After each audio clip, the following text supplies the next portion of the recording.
নমস্কার শ্রোতা বন্ধুরা, কেমন আছো সকলে? আশা করি আমরা যে যেখানেই আছি আপন আপন কর্তব্যগুলোকে ভালোবাসা আর সততার সাথে সম্পূর্ণ করার আপ্রাণ চেষ্টা চালিয়ে যাচ্ছি। আর আমরা আমাদের এই যে সাধনা, এই সাধনায় মা বাবার আশীর্বাদে, গুরুর কৃপায় আর পরমেশ্বরের ইচ্ছা অনুসারে সফল হব, তাই তো? তাহলে আসুন, এসো আমরা উপনিষদ অখণ্ড সংস্করণ হরপ প্রকাশনী থেকে প্রকাশিত এই বইটি থেকে আমরা কঠোপনিষদের পরবর্তী মন্ত্রের পাঠ আমরা শুরু করি। তবে শুরু করার আগে অবশ্যই বলবো, কৃতজ্ঞতা অবশ্যই স্বীকার করব সেই মহানুভবের, যিনি সফট কপি মানে ছবি তুলে আপলোড করেছিলেন। আমি তার নাম জানি না, ধন্যবাদ বন্ধু। আর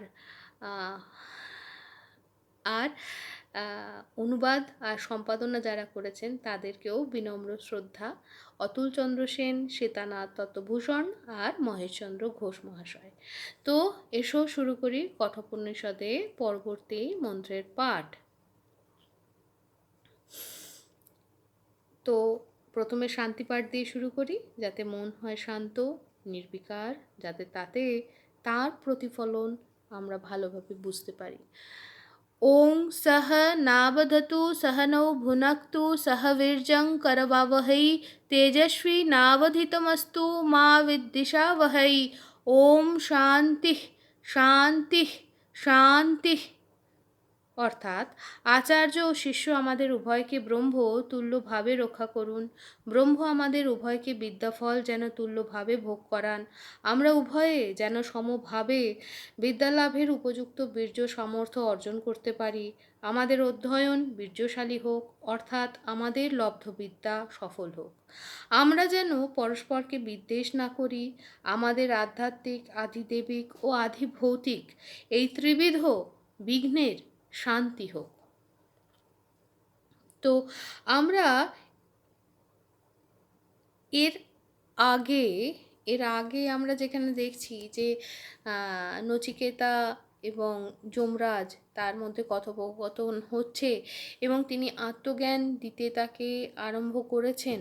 আমরা শেষ যে মন্ত্র পাঠ করেছিলাম, যেখানে আমরা জানছি যে যদি কেউ ভাবে যে সে আত্মাকে মারছে, মানে মেরে ফেললো, আর কেউ যদি ভাবে, কোনো জীবাত্মা যদি ভাবে যে আমাকে সে মেরে ফেললো, মানে আমার আত্মাকে মারার মতো ক্ষমতা তার আছে, তাহলে দুজনেই আত্মার স্বরূপ জানে না। কারণ আত্মা, ওই যে একটা খুব সুন্দর হচ্ছে না, ন হন্যতে হন্য মানে শরীরে, মানে যেভাবেই হোক বাবা শরীর যাবে কিন্তু আত্মার কোনো বিনাশ নাই। মানে ম্যাটার, যাই হোক, সে মানে preservation, conservation of law of energy, সেরকম বলা যেতে পারে। সেটাই যখন আমরা বেটার ওয়েতে, আমরা যখন আরও ভালোভাবে বুঝতে শিখি, তখন আমাদের জানানো হয় যে শুধুমাত্র কনজারভেশন অফ এনার্জি নয়, কনজারভেশন অফ টোটাল সিস্টেম, মানে সেখানে মাস আর এনার্জি দুটো একসাথে কিন্তু প্রিজার্ভড হয়। সেই রকমভাবেই এখানেও বলছে যে আমরা ভাবছি কিন্তু এই আত্মা যে এন্টিটিটা, সেটা কিন্তু সেখানে কনস্ট্যান্ট। তো যা এরপরে যেটা পরিবর্তিত হচ্ছে, তার কনফিগারেশনটা মানে কনফরমেশনটা আমার চেঞ্জ হতে পারে। আমি একটা টেম্পোরারি জায়গা নিয়ে বলতে পারি যে ঠিক আছে, টেম্পোরারি আমি কনফিগারেশনকে চেঞ্জ করে ফেললাম, মানে মেল্ট, যদি আমি ফিজিক্যাল ট্রানজিশনগুলো ধরি পদার্থের, জল, জলীয় বাষ্প বা বরফ, জল, এরকম ঠিক সেই রকম ওটা তো পরিবর্তন হচ্ছে, ওটা পরিবর্তনশীল। কনফরমেশনটাকে চেঞ্জ করতে গেলে আর একটু বেশি ঝক্কি পোয়াতে হয়, কিন্তু শেষ পর্যন্ত কিন্তু সবই কনস্ট্যান্ট। কীভাবে কনস্ট্যান্ট? মানে আপনি আমি হয়তো এই শরীরটা নেই, কিন্তু শেষ পর্যন্ত যদি দেখি যে শক্তি দিয়ে আমরা তৈরি, সেটা কিন্তু কনস্ট্যান্ট। সেই শক্তিটাই তো জীবাত্মা, যদি আমরা সেইভাবে ভাবি। কারণ তার যে চেতনা আছে, সে যে সর্বব্যাপী, সেই চেতনাটাকেই আমরা অনুভব করার, বোঝার এবং নিজে যে সেই সচেতন, সেই যে স্পন্দন, তারই যে একটা অংশ, সেই জিনিসটাকে বোঝা, অংশ বা আমি সেটাকে অনুভব করারই তো এত সাধনা। তো যাই হোক, সেই জন্যই বলছেন যে যদি কেউ ভাবে যে সে মেরে ফেললো বা আমি মরে গেলাম, তাহলে এটা ভুল ভাবছে। কারণ আত্মার কেউ কিছু করতে পারে না, এই কনফিগারেশনটা চেঞ্জ হতে পারে, এটা ট্রানজিয়েন্ট, এটা চেঞ্জ হতেই পারে। তো তাহলে আসুন এরপরে আমরা দেখি কি বলছে, আরও আমরা কি জানতে পারি নতুন। অনরণীয়ান মহত মহিয়ান আত্মাস্য যন্তর্নিহিত গুহায়াম তমক্রতুঃ পশ্যতি বিতশোক ধাতু প্রসাদান মহিমান মাত্তনঃ। তো কি বলছে, এই যে আত্মা পরমাণু প্রভৃতি সূক্ষ্ম বস্তু হইতেও সূক্ষ্মতর, আকাশাদি মহৎ পদার্থ হইতেও মহত্তর, আত্মা প্রসিদ্ধ এই জীবের হৃদয় গুহাতে জীবাত্মা রূপে নিহিত আছে। বিষয়ে অনাসক্ত ও শোক দুঃখ বর্জিত ব্যক্তি মন প্রভৃতি ইন্দ্রিয়ের ও ধাতু সকলের প্রসন্নতা বশত আত্মার মহিমা প্রত্যক্ষ করিয়া বিতশোক হন। ব্যাখ্যা হিসেবে বলা হচ্ছে যে এই বিশ্বে অণু বা বৃহৎ যে কোনো বস্তু আছে, তাহা সকলের আত্মার সত্তায় সত্তাবান। বস্তুত এই আত্মাই সমস্ত বস্তু হইয়াছেন। এজন্যই বলা হইয়াছে আত্মা অণু হইতেও অণু, মহৎ হইতেও মহৎ। যে আত্মা বিশ্বে প্রকাশমান, তাহাই জীবের হৃদয়ে জীবাত্মা রূপে দেহ মন প্রাণের ক্রিয়া দ্বারা আবৃত হইয়া গুহাস্থিত বস্তুর ন্যায় প্রচ্ছন্নভাবে অবস্থান করিতেছেন। আত্মা জীবের বুদ্ধি দ্বারাই লভ্য, এই বুদ্ধিস্থান হৃদয়। যোগীগণ এই হৃদয়াকাশে আত্মাকে জ্যোতিরূপে দর্শন করেন বলিয়া হৃদয়কে আত্মার বাসস্থান বলা হইয়াছে। এই আত্মা অতি সূক্ষ্ম এবং গোপনভাবে অবস্থিত বলিয়া প্রাকৃত লোকে ইহাকে জানিতে পারে না। কেবল কামনা বাসনা ও শোক দুঃখহীন ব্যক্তি এই আত্মাকে দেখতে পান। কামনার অতৃপ্তি হইতেই চিত্তে শোক দুঃখের উৎপত্তি হয়। যাহার চিত্তে কামনা নাই, তাহার দুঃখও জন্মে না। কামনা বাসনা ও শোক দুঃখজনিত বিক্ষোভই চিত্তের মালিন্যের হেতু। এই মালিন্য অপগত হইলে জীবের ইন্দ্রিয় মন ও বুদ্ধি প্রসন্ন নির্মল হয়। বুদ্ধি নির্মল হইলে সেই নির্মল বুদ্ধিতে আত্মজ্ঞান প্রতিভাত হয়। সাধক তখন আত্মার মহিমা উপলব্ধি করেন। তিনি বুঝিতে পারেন তাহার আত্মাই স্বরূপত পরমাত্মা। তিনি আর ক্ষুদ্র পরিচ্ছন্ন শোক দুঃখময় জীবন নহেন, তিনি সচ্চিদানন্দ পরব্রহ্ম। এই প্রকার জ্ঞান হইলে শোক দুঃখের অবসর থাকে না। সাধক আনন্দ স্বরূপকে প্রাপ্ত হইয়া নিজেও আনন্দময় হন। তো একটু আগে যে বলছিলাম, প্রথমে আমরা জানলাম যে প্রিজার্ভেশন অফ এনার্জি, ঠিক আছে, একটা এক ধরনের শক্তি থেকে আর এক ধরনের শক্তির পরিবর্তন হয়। পরে আমরা আরেকটু বড় হলে জানতে পারি যে না সেটা তা নয়, মাস আর এনার্জি মানে ভর, পদার্থ আর শক্তি দুটো সম্পূর্ণভাবে দুটোই প্রিজার্ভড। তার কারণ বস্তুতপক্ষে condensed energy is somehow somewhere it has transformed itself into matter, right? এই যে পরিবর্তন, সেই জন্যই তো একটা আরেকটা থেকে পরিবর্তনশীল। আবার যখন আমি কাঠটাকে জ্বালাচ্ছি, আমি শক্তি পাচ্ছি, এনার্জিতে কনভার্ট করতে পারছি আমি। তো তাই জন্যই সেটা প্রিজার্ভড।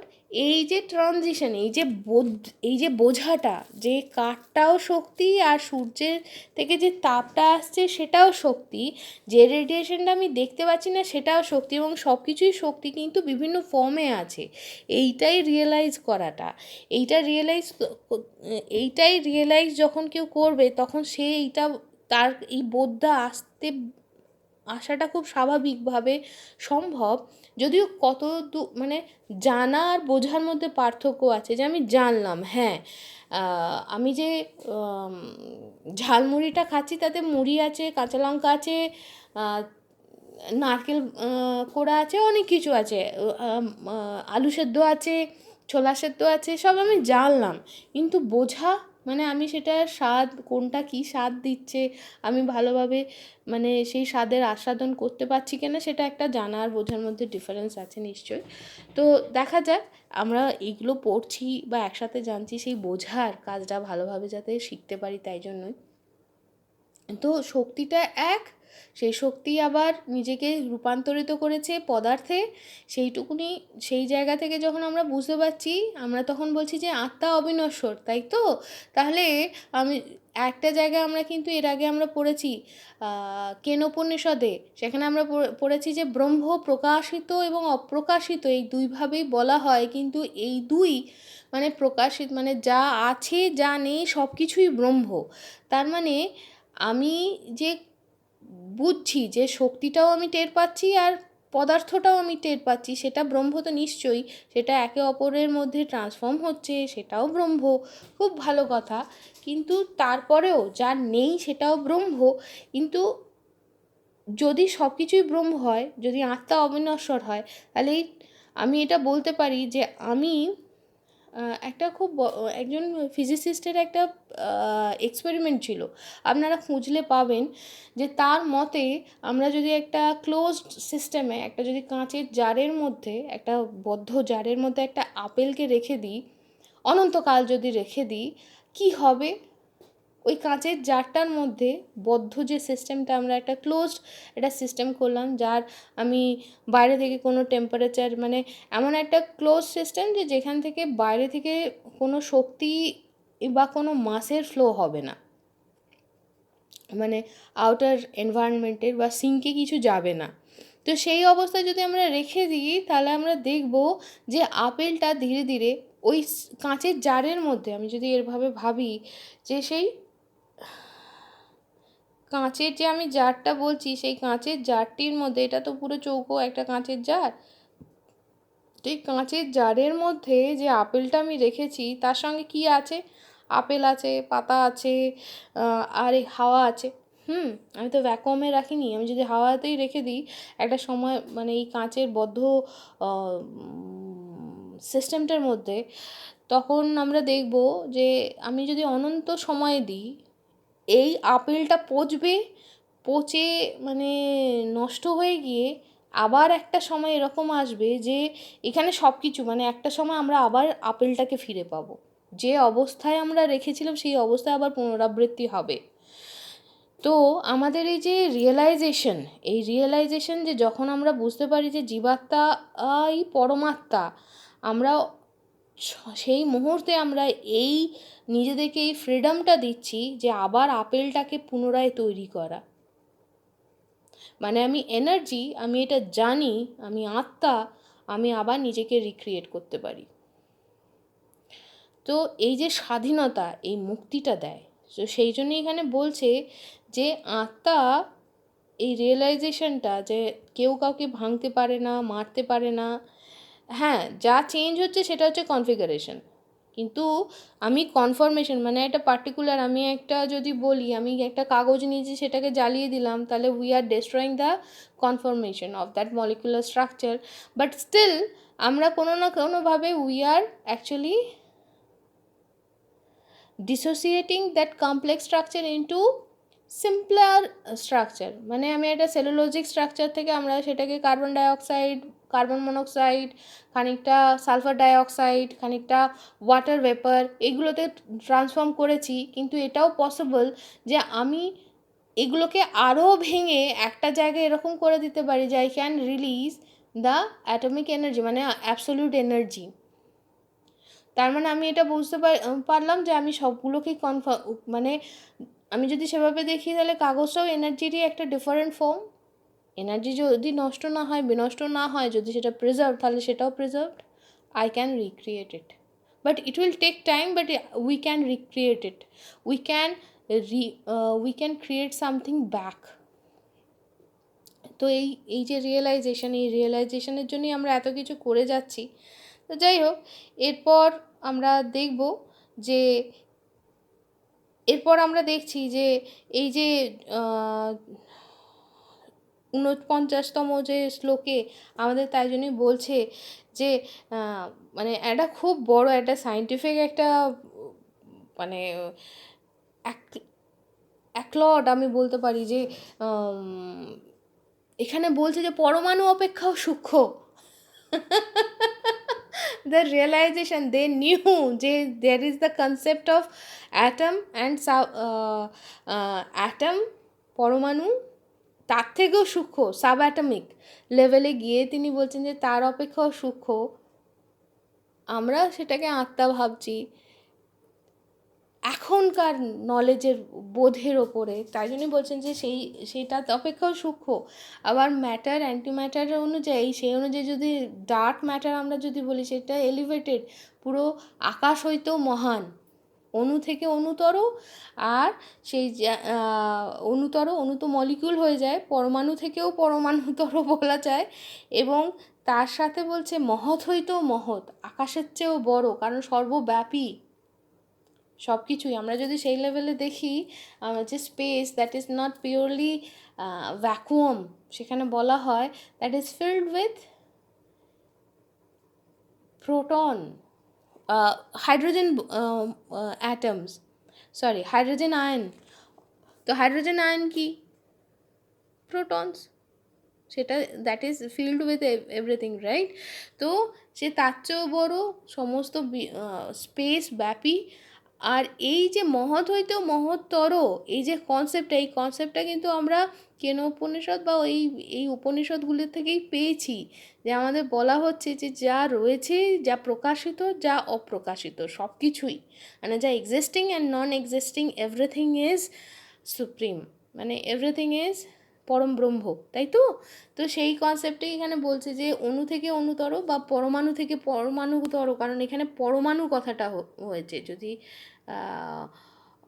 বলা হয় না অণু থেকে অণুতর, অণু পরমাণু, অণু থেকে অণুতর, এখানে যখন বলছে যে তার মানে concept, there is the concept of পরমাণু। তো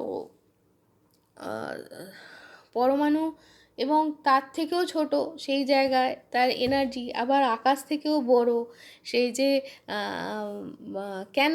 তার কারণ এনার্জি যদি আমি দেখি, তার স্প্রেড কিন্তু ওই ছোট্ট কনডেন্সড অণুপরমাণুর জায়গায় নেই, তখন সে কিন্তু প্রচুর বড় একটা স্প্যান নিয়ে নিচ্ছে। তখন সে মহাকাশ মহাবিশ্ব সমস্ত ভর্তি করে রয়েছে, তার যাত্রা কিন্তু শেষ হয়নি। সে হয়তো 13.6 বিলিয়ন ইয়ার্স ধরে সে চলে যাচ্ছে, কিন্তু সে চলাটা থামায়নি, সে চলছেই। আর এই যে স্পেসটা দিয়েছে, সেই স্পেসটাও তো তিনি। তো এই যে বোধ, এই যে বুঝতে পারে, যে বুঝতে পারে, জানাটা তো আলাদা ব্যাপার, আমরা জানছি, যে এটা রিয়েলাইজ করে, সে সঙ্গে সঙ্গে বোঝে, ওই যে বললাম আপেলটা আবার ফিরে আসবে। তাই জন্যই হয়তো যারা সিদ্ধ পুরুষ বা সিদ্ধ পুরুষ বলি বা মহিলাই বলি, সিদ্ধ মানুষ যারা বা সিদ্ধ জীবাত্মা যারা, তারা বলে না যে তারা দেহত্যাগ করার পরেও তারা আসেন, তারা দেখা দেন। বা বলা হয় যে অনেকে বলেন যে বাবাজি মহারাজ এখনও কাউকে কাউকে দেখা দেন, যার যখন দরকার হয়। বা কেউ হয়তো নিজের গুরুকে দেখেন, জীবনের খুব চরম মুহূর্তে তিনি তার দেখা পাচ্ছেন। এটা হলো সেই, because they have attained that level of freedom. তারা সেই স্বাধীনতাটা পেয়ে গেছেন যেখানে তারা জানেন যে তারা কী। তাদের জন্য এই যে কনফরমেশন বা configuration of energy and subsequently afterwards the mass, মানে শক্তি আর তার পদার্থের বিভিন্ন কম্বিনেশন পারমুটেশনটা, এটা প্রবাবিলিটির জায়গায় পড়ে না আর তখন। মানে তখন তাদের প্রবাবিলিটি লেভেল হলো 0 নয়, টেন্স টু জিরো নয়, তখন দ্যাট ইজ মানে সেটা তখন শূন্যর চেয়ে একটু বেশি নয়, তখন সেটা তাদের কাছে হ্যাঁ এটা হয় মানে 100%। আমি যদি ঠিক মনে করে থাকি, বোধহয় শ্যামাচরণ লাহিড়ী মহারাজেরই একটা আমি পড়েছিলাম অনেক বছর আগে।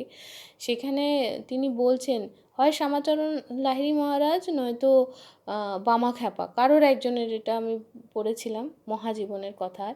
সেখানে বলছেন যে তিনি তার একজনকে দেখাচ্ছেন যে হাতে তিনি খানিক চক ঘষেছেন, ঘষার পরে বলছেন যে দেখো চলে গেল। সেটা কিন্তু হাতের কারসাজি নয়। নিশ্চয়ই যারা ম্যাজিক দেখান তারা প্রচণ্ড পরিশ্রম করে সেই জিনিসগুলো দেখান, কিন্তু এখানে আর একটা জিনিস আছে, একটা প্রবাবিলিটি। সেই প্রবাবিলিটিটা হলো আমি একটা বলকে একটা দেয়ালে ধাক্কা মারছি, আমার রিয়ালিটির প্রবাবিলিটি হলো যে 100% যে বলটা দেয়ালে ধাক্কাকে ফিরে আসবে।